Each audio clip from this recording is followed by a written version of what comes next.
Το Γλέντι ανάβει στο κλειστό γυμναστήριο της Πεταλούδας, στο Ήλιον. 55-46 το αποτέλεσμα του αγώνα. Η Μένη Λίου είναι στη Β' ΕΣΚΑ, όπως και να έχει βέβαια θα ήταν, όπως και να διαμορφωνόταν το αποτέλεσμα.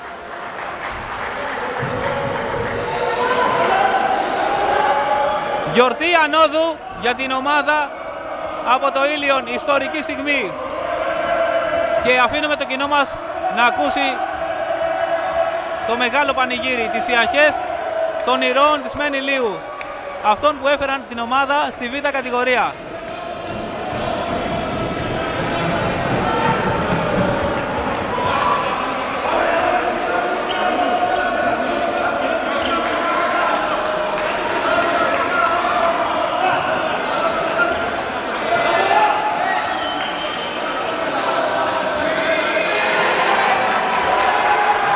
Υπό τις ιαχές του τραγουδιού We are the champions, η Μένη Λίου πανηγυρίζει την άνοδο στη Β' ΕΣΚΑ.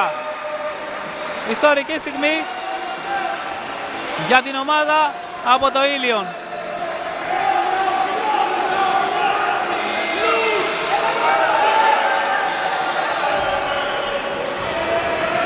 Αξίζουν πολλά μπράβο σε όλους αυτούς τους ανθρώπους που κατάφεραν και οδήγησαν αυτή την ομάδα στη σύντομη ιστορία της στη Β' ΕΣΚΑ.